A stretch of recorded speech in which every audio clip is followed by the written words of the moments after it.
సంక్షేమ రంగానికే తమ మొదటి ప్రాధాన్యమని తేల్చి చెప్పింది రాష్ట్ర ప్రభుత్వం. బడ్జెట్లోనే సంక్షేమ రంగానికి కేటాయింపులు చేసింది.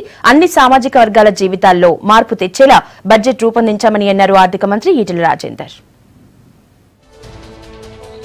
సంక్షేమ రంగాలకే పెద్దపీట వేస్తూ బడ్జెట్ కేటాయింపులు చేసింది రాష్ట్ర ప్రభుత్వం. బడుగు బలహీన వర్గాల సంక్షేమానికి ప్రాధాన్యతనిచ్చింది. ఎన్నో ఏళ్లుగా వెనకబాటుకు గురైన సామాజిక వర్గాలకు ఈ బడ్జెట్లో ప్రత్యేక నిధులు ఇచ్చామని చెప్పారు ఆర్థిక మంత్రి ఈటెల రాజేందర్. ఎస్సీ ఎస్టీలకు జనాభా ప్రాతిపదికన నిధులు కేటాయించామని అన్నారు. రాష్ట్ర ప్రభుత్వం ఎస్సీ ఎస్టీ సంక్షేమానికి నిధుల కేటాయింపులకు మరింత పటిష్టమైన చట్టబద్ధతను కలిగిస్తున్నది. ఎస్సీల సంక్షేమం కోసం ప్రభుత్వం పలు పథకాలను అమలు చేస్తుంది. అవి 3 ఎకరాల భూమి సాగు భూమి, కళ్యాణ లక్ష్మి, విదేశాలలో విద్యాభ్యాసానికి తోడ్పాటు. ప్రభుత్వం ఎస్సీల కోసం 130 గురుకుల విద్యాలయాలను మంజూరు చేసింది. ఇప్పటి వరకు 103 గురుకులాలను ప్రారంభించింది.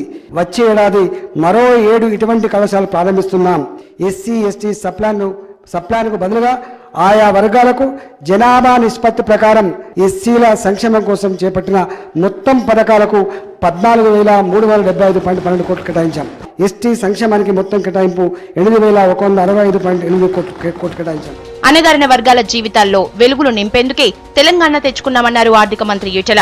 వారికి అండగా ఉండి వారిలో విశ్వాసం నింపాలన్నదే ప్రభుత్వ ధ్యేయమని అన్నారు. అందుకే ఈ బడ్జెట్లో బీసీల అభివృద్ధికి ప్రాధాన్యత ఇచ్చామని అన్నారు. రాష్ట్ర జనాభాలో వెనుకబడిన తరగతుల జనాభానే అధికం. ఈ వర్గాల సంక్షేమం కోసం పాటు పడకపోతే అభివృద్ధికి అర్థం ఉండదు. విదేశాల్లో చదువుకునే బీసీ విద్యార్థులకు తోడ్పాటు అందించడానికి మహాత్మా జ్యోతిబా పూలే బీసీ ఓవర్సీస్ విద్యా నిధి పేర ప్రత్యేక ఆర్థిక తోడ్పాటు పథకాన్ని ప్రారంభించాం. ప్రతి నియోజకవర్గానికి ఒక గురుకుల పాఠశాల చొప్పున 119 బీసీ గురుకుల పాఠశాలను వచ్చే విద్యా సంవత్సరం నుంచి ప్రారంభిస్తున్నాము. ఒక్కో విద్యార్థికి 1,25,000 వరకు వ్యయం అవుతుందని అంచనా. బీసీ విద్యార్థుల కోసం ఇంత పెద్ద ఎత్తున గురుకుల విద్యాలయాలను మరే రాష్ట్రం స్థాపించలేదు. బీసీల సంక్షేమానికి మొత్తం బడ్జెట్ కేటాయింపు కొన్ని స్కీములు కాకుండా 5,070.36 కోట్లు.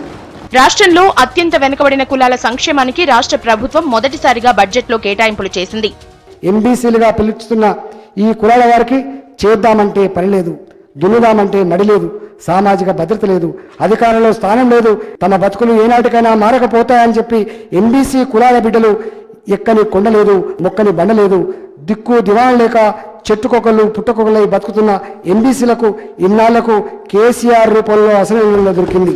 ఎంబీసీల స్థితిగతులను అర్థం చేసుకొని వారి సమస్యల పరిష్కారం కోసం తెలంగాణ ప్రభుత్వం ప్రత్యేక కార్పొరేషన్ ఏర్పాటు చేసింది.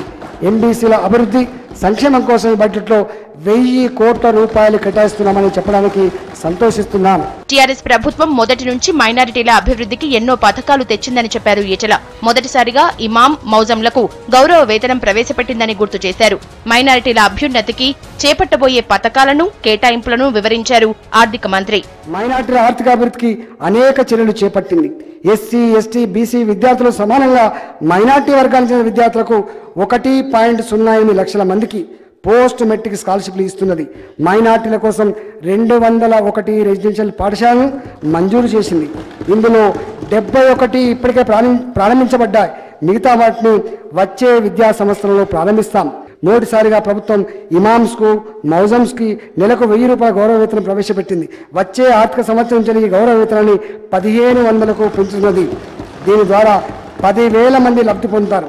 మైనార్టీ సంక్షేమం కోసం రూపాయలు 1,249.66 కోట్ల బడ్జెట్ను కేటాయిస్తున్నాం. అన్ని వర్గాలకు సమ ప్రాధాన్యతనిస్తూ రాష్ట్ర ప్రభుత్వం ప్రవేశపెట్టిన బడ్జెట్పై ఆనందం వ్యక్తం చేస్తున్న ప్రజలు రాష్ట్ర వ్యాప్తంగా సంబరాలు జరుపుకుంటున్నారు.